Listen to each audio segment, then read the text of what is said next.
یاد بنائے۔ میں نے اپنی گفتگو جناب کی خدمت میں پیش کرنے کے لیے سورہ الفرقان کی 2 آیات تلاوت کرنے کی سعادت حاصل کی۔ عموماً بندے کے ذہن میں یہ سوال ہوتا ہے، خصوصاً آج کل جب نیٹ کا دورہ ہے، ہر طبقہ فکر نیٹ کے ذریعے عام ذرائع ابلاغ کے واسطے سے اپنے اپنے فکر کو، انداز فکر کو لوگوں تک پہنچانے کی کوشش میں مصروف ہے۔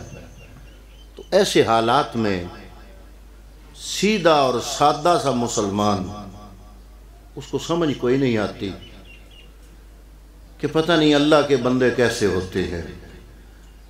آج کل تو ایسا دور چل رہا ہے کہ ہم اللہ کا بندہ ڈھونڈتے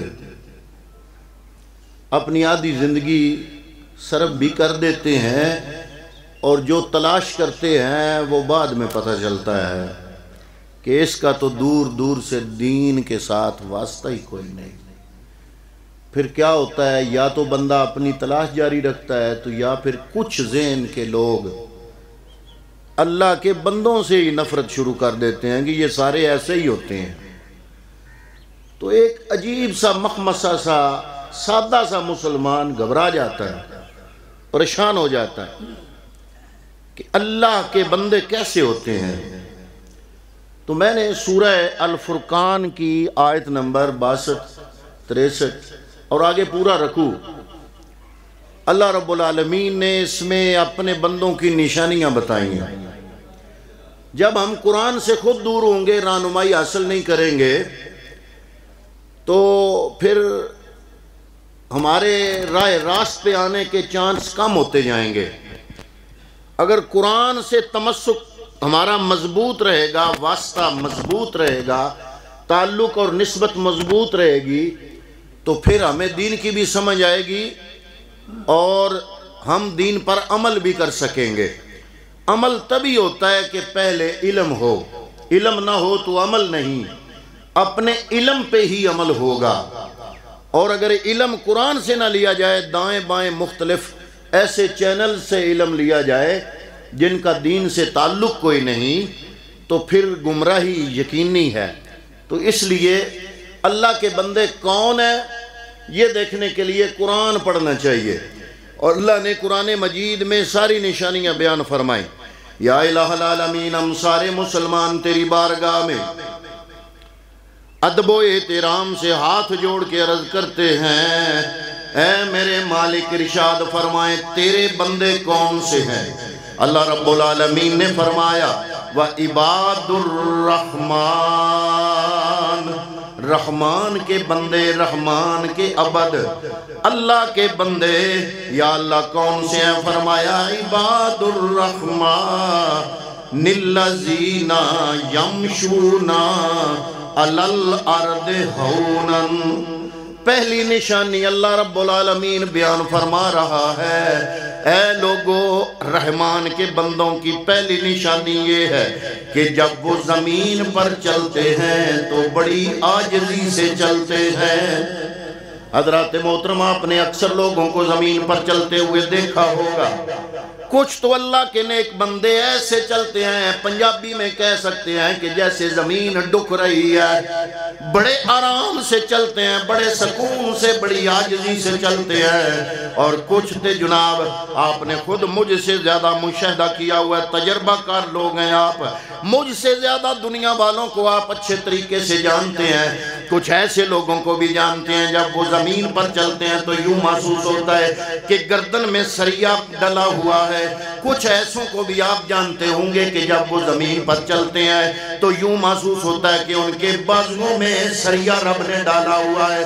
حضرات محترم، ان کی چال ڈھال سے یہ اندازہ لگ رہا ہوتا ہے کہ دنیا کے دیگر تمام انسانوں کو یہ آدم کی اولاد نہیں سمجھتے، یہ کیڑے مکوڑے سمجھتے ہیں۔ میرے پیغمبر نے ارشاد فرمایا اے لوگو جس بندے کے دل میں رائی کے دانے جتنا تکبر ہوگا، چاہے کروڑا نمازیں پڑھنے والا ہوگا، تہجد گزار ہوگا، شب زندہ دار ہوگا، لیکن دل میں رائی کے دانے جتنا تکبر رکھنے والا بندہ کل قیامت کے دن جنت نہیں جا سکے گا، سیدھا جہنم جائے گا۔ حضرات محترم پیغمبر اسلام نے نشانیاں بتا دی، اور میرے پیغمبر اسلام نے ارشاد فرمایا اے بندے تمہیں اگر طلب ہے، تڑپ ہے کہ تجھے مقام مل جائے، تیری عزت ہو، حضرات محترم اب جو سوال آپ لوگوں کے ذہنوں میں آ رہا ہے وہ آنا ایک فطری بات ہے کہ مولوی صاحب ہر بندے کا دل ہوتا ہے، معاشرے میں اس کی عزت ہو، معاشرے میں اس کا مقام ہو، ہر بندے کا دل ہے۔ حضرات محترم عزت اور مقام ہر بندے کا دل ہوتا ہے، لیکن حاصل کرنے کا طریقہ صحیح یا غلط ہو سکتا ہے۔ میرے پیغمبر نے فرمایا تم اللہ کے لیے مخلوق کے سامنے عاجزی کرتے چلے جاؤ گے، اللہ رب العالمین جتنی تو عاجزی کرے گا اتنا تجھے مخلوق میں بلند فرما دے گا۔ حضور نبی کریم صلی اللہ علیہ وآلہ وسلم نے ارشاد فرمایا اگر عزت چاہتے ہو تو خود کو عجز کا شکار بنا لو، عجز کا عادی بنا لو، عجز اپنے اندر لے آؤ، انکساری اپنے اندر لے آؤ، تو کیا ہوگا؟ جتنا جتنا تو جھکتا جائے گا میرا رب تجھے بلند کرتا جائے گا۔ تو اللہ رب العالمین کے قرآن نے اللہ کے بندوں کی نشانیوں میں سے جو پہلی نشانی بیان فرمائی وہ یہ ہے کہ جب وہ زمین پر چلتے ہیں تو عاجزی سے چلتے ہیں، تکبر نہیں ہوتا۔ حضرات محترم میں یہ بات بھی ساتھ کرنا چاہوں گا کہ کچھ لوگوں کو تکبر ہوتا ہے دنیا کی دولت پر، کچھ لوگوں کو تکبر ہوتا ہے اپنے خاندان پر، میں چیمہ ہوں، میں چٹھا ہوں، میں گوندل ہوں، میں بٹ ہوں، میں بڑیچ ہوں، میں آرائی ہوں۔ کچھ لوگوں کو تکبر ہوتا ہے دنیا کے عہدے پر، حضرات محترم، لیکن کچھ لوگ ایسے بھی ہیں جو کرتے تو بڑی عبادت ہیں لیکن ان کو اپنی عبادت پہ بڑا تکبر ہوتا ہے۔ یہ بھی پیغمبر اسلام نے فرمایا اپنی عبادت پر تکبر کرنے والے بندے سے وہ بندہ زیادہ اچھا ہے جو ہے تو گناہگار لیکن رب کی بارگاہ میں عاجزی کرتا ہے۔ انین المذنبین احب الی من تسبیح المقربین، فرمایا گناہگار لوگوں کے آنسو اللہ رب العالمین کی بارگاہ میں اس کے مقرب بندوں کی تسبیحوں سے زیادہ قیمتی ہوتے ہیں۔ اللہ کی بارگاہ میں کچھ نیک بندے اللہ کی تسبیحیں پڑھتے ہیں، الحمدللہ، سبحان اللہ، اللہ کا ورد کرتے ہیں، لیکن اگر تکبر ہے تو اللہ رب العالمین فرماتا ہے کہ انین المذنبین، جو مذنب بندے ہیں، گناہگار بندے ہیں، ان کی آہوزاری کرنا، ان کا رونا، ان کی عاجزی کرنا اللہ کی بارگاہ میں مقرب بندوں کی تسبیحوں سے زیادہ قیمتی بن جاتا ہے۔ تو اللہ کے قرآن نے جو پہلی نشانی بیان فرمائی اس میں میں بھی اپنے آپ کو داخل کروں، اگر مجھے علم کا گھمنڈ ہو تو کوئی فائدہ نہیں ہوگا، اللہ رب العالمین مجرموں کے کٹہرے میں کھڑا کرے گا۔ اگر مجھے اپنی عبادت کا گھمنڈ ہو، اگر مجھے اپنے مقام کا گھمنڈ ہو، ناز و نخرہ ہو، تو کیا ہوگا؟ اللہ رب العالمین تکبر والوں کی لسٹ میں داخل کرے گا۔ بلکہ حضور کا ایک ارشاد ہے، فرمایا جو دنیا میں تکبر کرتے ہیں رب کائنات کل قیامت کے دن ان کو اس صف میں کھڑا کرے گا جس میں فرعون ہوگا، نمرود ہوگا، حامان ہوگا، شداد ہوگا، اللہ کے دشمن ہوں گے۔ ان لوگوں کی صفوں میں اللہ تعالیٰ متکبر بندے کو کھڑا کرے گا۔ لیکن ایک بات ضرور ذہن میں رکھنا حضرات محترم، مخلوق کے لیے تو عاجزی کرو، تکبر نہ کرو، لیکن اگر آپ کے سامنے کوئی متکبر بندہ آ جاتا ہے، کوئی اکڑنے والا، تو اکڑنے والے متکبر کے سامنے عاجزی کرنا اچھا نہیں ہے۔ اکڑنے والے متکبر کے سامنے تکبر کرنا صدقے کا ثواب ہے۔ ہاں دوسرا پہلو بھی ہمیں غور سے دیکھنا چاہیے. ایک بندہ ہی بڑا متکبر ہے، اس متکبر بندے کے سامنے آپ عاجزی کرو گے تو وہ اور گویا اس کے تکبر میں آپ اس کا ساتھ دے رہے ہوگے. ایک متکبر اور اکڑے ہوئے بندے کے سامنے تکبر کرنا صدقے کا ثواب عطا کرتا ہے، اور عام مخلوق کے سامنے عاجزی کرنا بندے کو بلند فرما دیتا ہے. یا اللہ تیرے بندے کون ہیں؟ پہلی نشانی فرمایا میرے بندے وہ ہیں وعباد الرحمن، رحمان کے بندے. یا اللہ کون ہے؟ فرمایا الذین یمشون علی الارض ہونا، وہ زمین پر چلتے ہیں تو بڑی عاجزی سے چلتے ہیں. وَإِذَا خَاطَبَهُمُ الْجَاهِلُونَ قَالُوا سَلَامًا. اور اگر کچھ لوگ ایسے بد اخلاق بد لحاظ لوگ اگر ان سے الجھنے کی کوشش کرتے ہیں تو ان سے الجھتے نہیں ہیں، بلکہ کیا کہتے ہیں؟ وَإِذَا خَاطَبَهُمُ الْجَاهِلُونَ، جب الجھنے والے ان کے سامنے الجھتے ہیں تو قالوا سلاما. وہ یہ سلام اور ہے، ایک سلام ہے کہ لوگ بیٹھے ہیں مسلمان، آپ اوپر سے ہیں تو آپ کہیں السلام علیکم، یہ ہے کہ تم پر سلامتی ہو. قرآن نے دونوں سلام بیان کیے قرآن مجید میں، ایک تحیے کا سلام، تحفے کا سلام، ہدیے کا سلام کہ اپنے بندہ مسلم کے لیے دعا کرنا کہ رب کی تم پر سلامتی ہو، اور ایک سلام ہے جیسے اللہ نے قرآن مجید کی ایک آیت میں بیان کیا نا کہ ان کافروں کو جہنم کی بشارت دے دو، خوشخبری. حالانکہ خوشخبری تو اچھے کام کی ہوتی ہے، جہنم کی خوشخبری تو نہیں ہوتی. وہی لہجہ یہاں پر ہے. فرمایا وَإِذَا خَاطَبَهُمُ الْجَاهِلُونَ، جب جاہل ان سے الجھنے کی کوشش کرتے ہیں تو وہ بڑے وقار سے سلام بابا میں تم سے الجھتا نہیں ہوں، وہ بڑے وقار سے پاس سے گزر جاتے ہیں.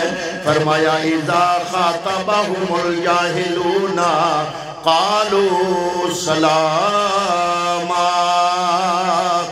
یہ ایک نشانی. اللہ رب العالمین نے اگلی آیت میں دوسری نشانی بیان فرمائے.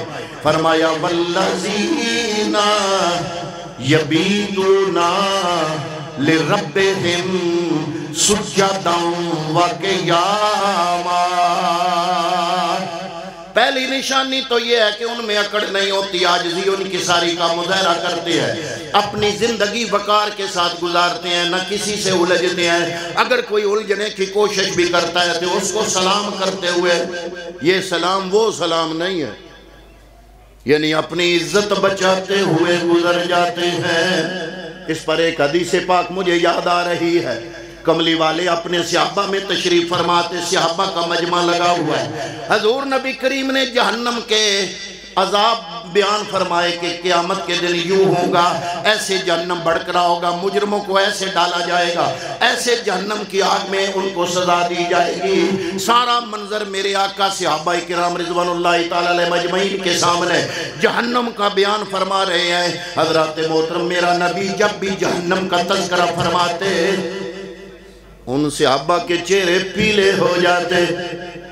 آج ہم سارا قرآن پڑھ لیتے ہیں، ترجمے سے پڑھ لیتے ہیں، علماء سے سن لیتے ہیں، لیکن ہم پہ کوئی اثر نہیں ہوتا. کیوں؟ کیا ہم صحابہ سے کوئی زیادہ نیکیاں کرنے والے ہیں؟ کیا صحابہ سے زیادہ ہم دین کو سمجھنے والے ہیں؟ کیا نہیں جی، میرا مرشد بڑا کامل ہے. اچھا جی، میں نے کہا وہ صحابہ کے مرشد سے تیرا مرشد اونچا کیسے ہو گیا؟ صحابہ کا مرشد تو وہ ہے.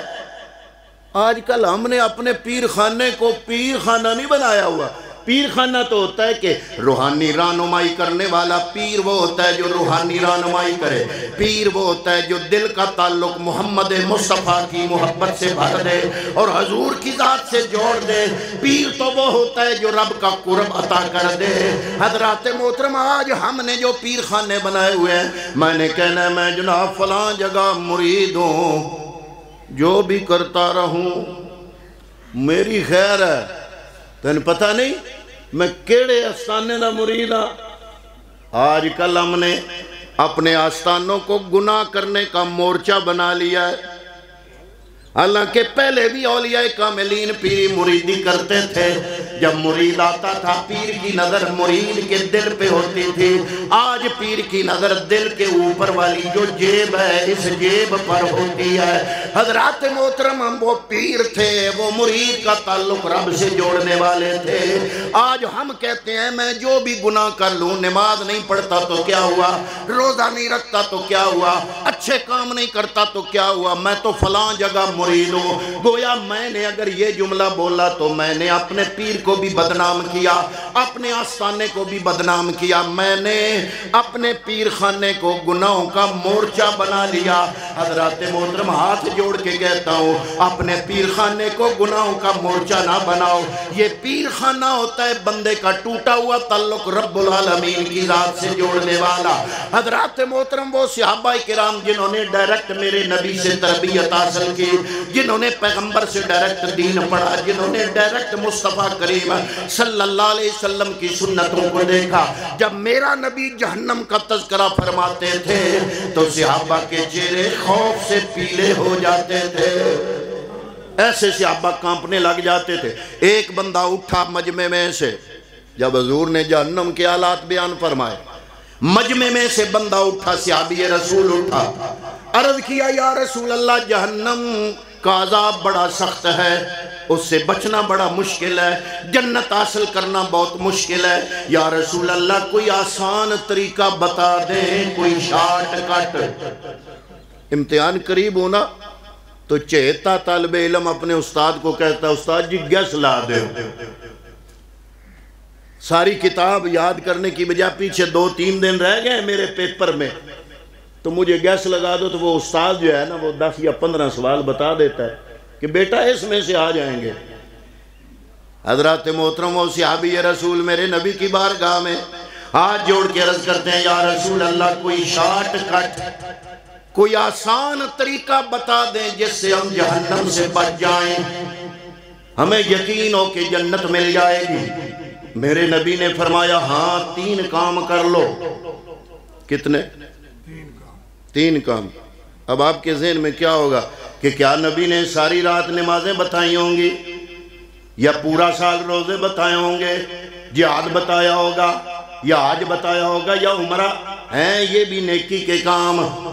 لیکن جب پوچھا یا رسول اللہ کوئی آسان طریقہ بتا دیں جہنم سے بچ جائیں, جنت میں داخل ہو جائیں, ان تمام کاموں کا تعلق حج, عمرہ, زکوٰۃ, جہاد, نماز اور روزہ ضروری ہیں, لیکن ان کا تعلق بندے کے ذاتی فعل سے ہے, بندے کے ذاتی عمل سے ان کا تعلق ہے. میرے نبی نے جو 3 کام بتائے ان کا تعلق مخلوق کے ساتھ ہے. عرض کیا گیا یا رسول اللہ فرمائیں کیا کریں؟ فرمایا پہلا کام جو تم سے تعلق توڑ لے تم اس سے تعلق جوڑ لو. آج ہم کہتے ہیں اللہ وہ سین کر کے ویکھے تو میں 2 باری ویکھنا ہے. یہ آج ہمارے معاشرے کی برائیاں ہیں. یہی تو وجہ ہے کہ اسلام کی برکتیں ہمیں حاصل نہیں ہو رہی. یہی وجہ ہے کہ غیر مسلم دنیا, یورپ کے لوگ ہمارے دین کو بدنام کر رہے ہیں, ہمارے اسلام کو غلط سمجھ رہے ہیں. اسلام غلط نہیں ہے, لیکن اسلام کو ان کے سامنے پیش کرنے والے ہم لوگ غلط ہیں. وہ ہمارا عمل دیکھ کے اسلام کو غلط سمجھتے ہیں. اگر ہم اسلام کے مطابق اپنی زندگی بنا لیں, حضرات محترم یہ اکڑ ختم کر لیں. اگر میرے سے کوئی بندہ تعلق توڑتا ہے, میں خدا کی ذات کو سامنے رکھتے ہوئے اس سے معافی مانگ لوں, کہوں کہ یار تم نے آنا جانا تو اپنی مرضی سے ہے, لیکن میری جو لغزش ہو گئی ہے اسے معاف کر دو. حضرات محترم اس سے بندے کا قد نیچا نہیں ہوتا, بلکہ اس کا اخلاقی قد اور اونچا ہو جاتا ہے. وہ تلواروں کا, وہ کلاشنکوف کا دور گیا. حضرات محترم یہ تو آپ کے من کی لڑائی ہے، آپ کیا چیز ہیں آپ کی کار سے پتہ نہیں چلے گا، آپ کیا ہیں آپ کی بڑی کوٹھی سے پتہ نہیں چلے گا، آپ کی پہچان آپ کے اندر موجود آپ کے اخلاق سے ہوگی۔ آپ کو بڑی بڑی کاروں میں اور مایا والے کپڑے پہن کے 4-4 10-10 باڈی گارڈ ساتھ لے کے چلنے والے لوگ انسان نظر نہیں آئیں گے، جانور نظر آئیں گے، اور آپ کو بڑے بڑے ایسے لوگ نظر آئیں گے جو ٹوکری سر پہ رکھ کے سارا دن خون پسینے کی کمائی سے محنت کر کے اللہ کے احکامات کے مطابق زندگی گزارنے والے میرے رب کی بارگاہ میں اس کائنات میں سب سے زیادہ عزت والے ہوں گے۔ لیکن ہم نے معیار کچھ اور بنایا ہوا ہے۔ یہی وجہ ہے کہ اسلام نے ہم اسلام سے حاصل کچھ نہیں کر سکے۔ اسلام رحمت والا دین تھا، ہم نے زحمت والا بنا دیا۔ یورپ کہتا ہے اسلام دہشت گرد ٹیررسٹ لوگ ہیں، یہ اسلام از ٹیررسٹ، یہ دہشت گردی ہے۔ کیوں کہا؟ حالانکہ اسلام دین رحمت ہے۔ حضور کا ارشاد ہے 2 لفظ، الدین النصیحہ، 2 لفظ میرے کملی والے کی حدیث، 2 لفظوں پر مشتمل، پورے دین کو ایک لفظ میں سمو دیا۔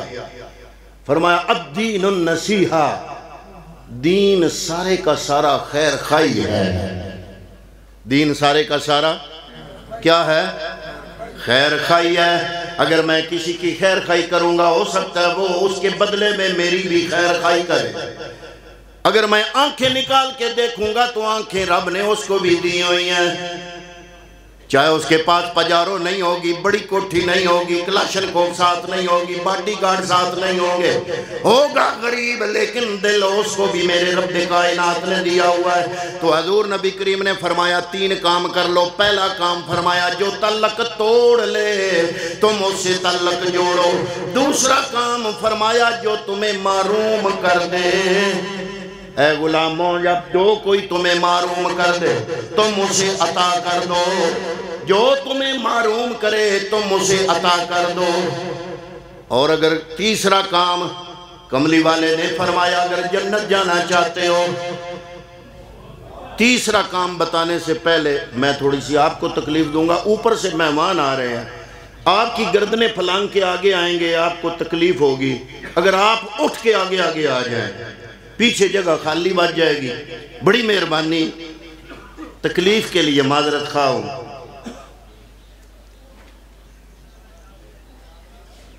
جزاک اللہ، اللہ تعالیٰ آپ کو جزائے خیر دے۔ جو لواحقین ہیں انہوں نے تو ہمیں کہنا کوئی نہیں نا، ہم ان کے مہمان ہیں، ہم نے خود ہی کوئی اپنے بیٹھنے کا کوئی صحیح طریقہ بنانا ہے۔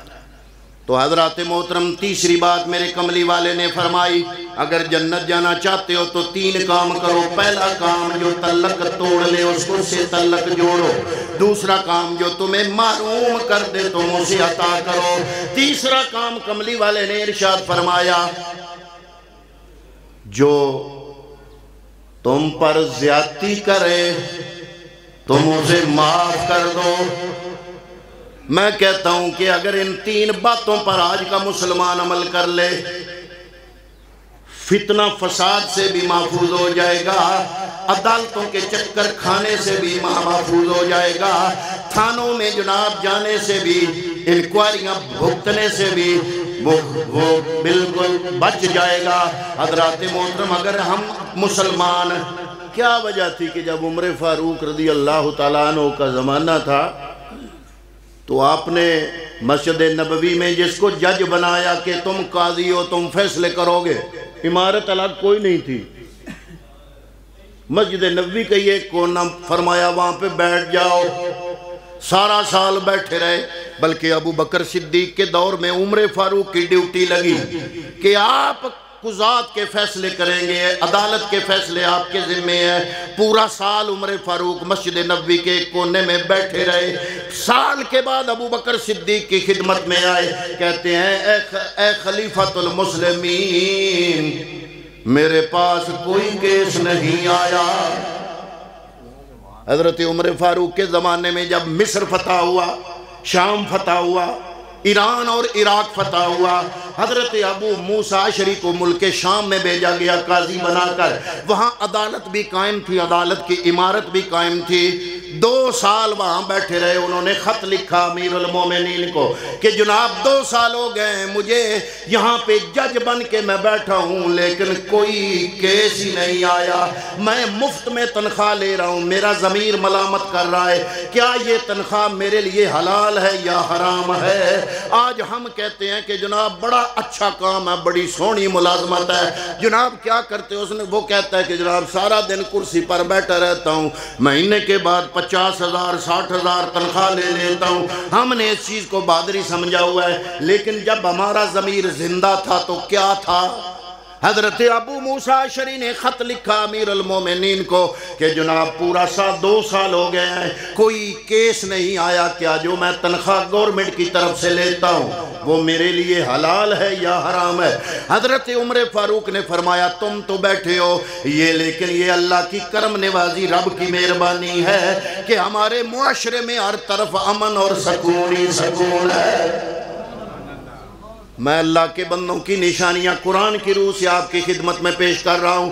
سورہ الفرقان ہے، آج تو ہر موبائل میں قرآن اپلوڈ ہو رہا ہے، ڈاؤن لوڈ ہو رہا ہے، آپ اس قرآن کو ڈاؤن لوڈ کر سکتے ہو، ترجمے والے قرآن کو بھی کر سکتے ہو، یہ بغیر ترجمے والا ڈاؤن لوڈ ہے۔